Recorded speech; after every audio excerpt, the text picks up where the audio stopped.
When you have high levels of societal income mobility, when you can be born in America and you can become very, very wealthy, when you can be a middle-class person and you can get rich, very difficult to make the case that the system is stacked against you.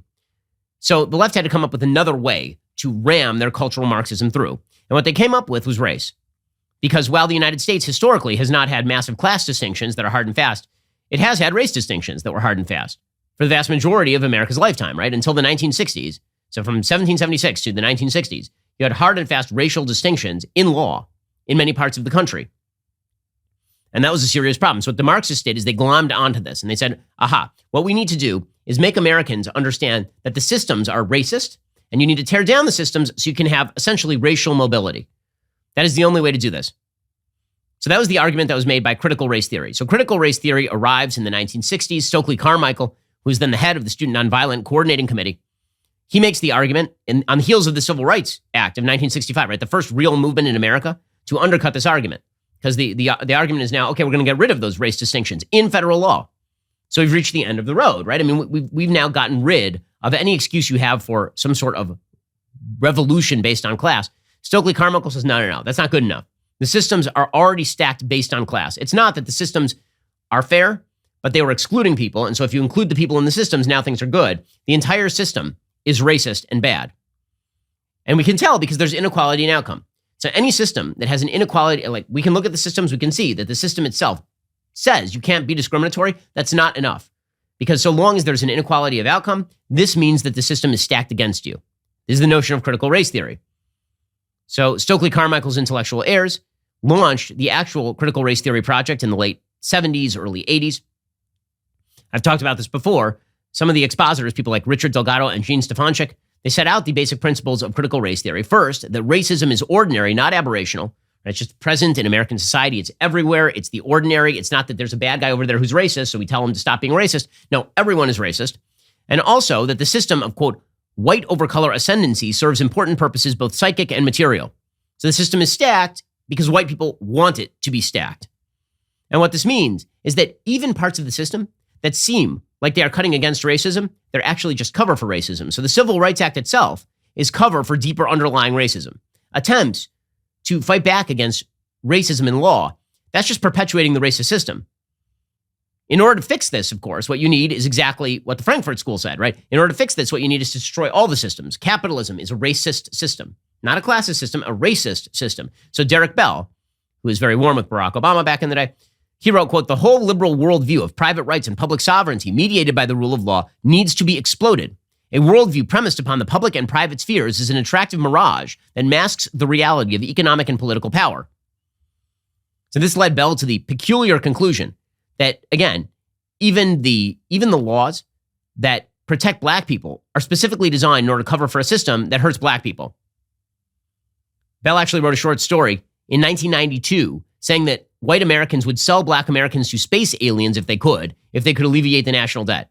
And he said in 1992, right, not in 1970, that black Americans were more oppressed than at any time since the end of slavery. So you have to understand that this is what lies at the root of the Joe Biden equity agenda. Equity is not the same as equality. Equality suggests that everybody should be treated the same under the law. Equity suggests that the systems are so corrupt that they have to be completely remade by people like Joe Biden, elderly white gentlemen. They need to be completely remade, and they need to be remade so that the results are equal. We'll get to more on critical race theory and Biden administration's embrace of it in just 1 second. First, my kids are getting ready to go back to school. They're excited about it, but some kids are not quite as excited because they actually don't know where their next meal is going to be coming from this semester, which is why Good Ranchers has made it their mission to donate 100,000 high-quality meals to kids facing food insecurity and malnourishment this fall semester. For every box ordered through the month of August, Good Ranchers will donate a nutritious meal to a child in need. Help them reach their goal of 100,000 donated meals by ordering your box today at goodranchers.com/Ben. Good Ranchers is an award-winning food delivery service that ships 100% American meat and seafood directly to your door.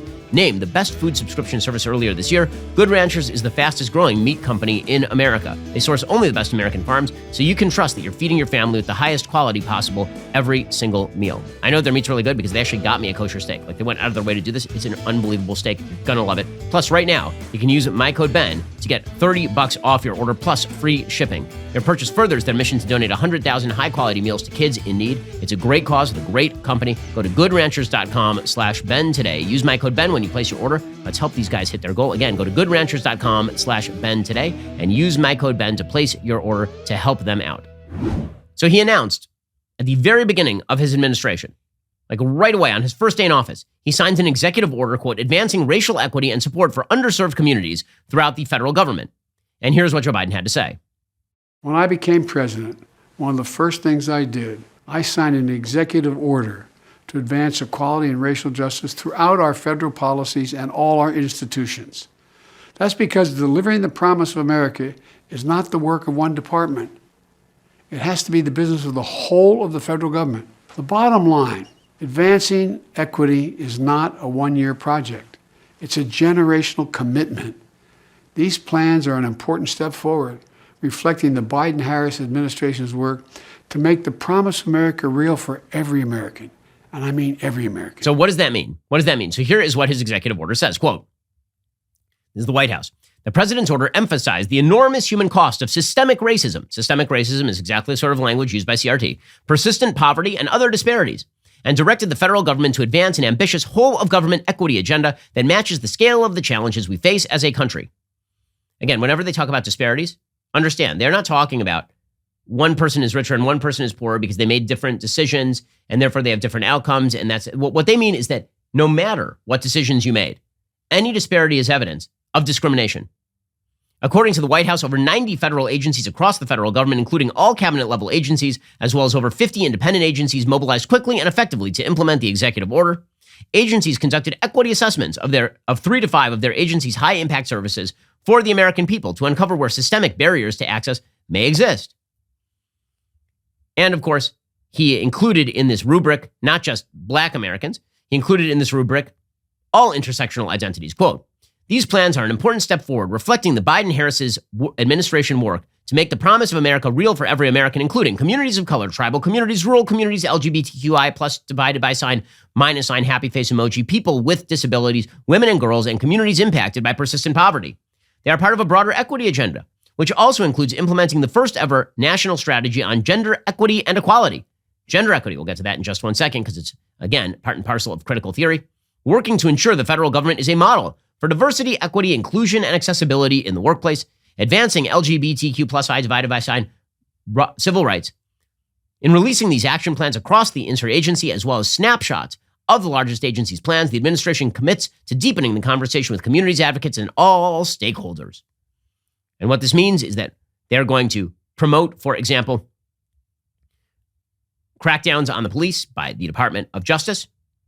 This means, for example, that they are going to pursue quote-unquote economic justice, which is economic redistributionism, that they are going to actively discriminate in government jobs between members of different races, that they're going to support educational affirmative action programs, and force the teaching of critical race theory in public schools if they can. And all the most divisive racial components of President Biden's agenda have very, very deep roots. And part of this is strategic because the Democratic Party has been under the severe misimpression since 2012 when Barack Obama defeated Mitt Romney despite losing about 3 million votes from 2008. They're under the misimpression that the future Democratic coalition is an intersectional coalition of white college-educated women and minority groups. Now, what they're learning is that a lot of minorities are not particularly interested in this very racialized pursuit of American politics. But this is what they're rooting for. And they're not particularly shy about this. About 3 weeks after the 2020 election, there's a professor named Cheryl Cashin of Georgetown University. And what she said is that they shouldn't reach out to Trump voters. They shouldn't reach out to blue-collar white voters. Quote, a more viable strategy for progressives than trying to win over Trump's supporters right away would be to continue to win elections powered by energized majority of Black Americans in critical states in coalition with other energized people of color rightfully taking their place in American politics and the critical mass of whites willing to see and resist racism. So add the big government policies of the left to their anti-racist priorities, and there's the winning coalition. So it's not just theory, it's also their political strategy. I know what you're thinking. It's time to binge some more Ben Shapiro videos. Well, you are right. You should. But first, like and subscribe. Perfect. I'll see you in the next video.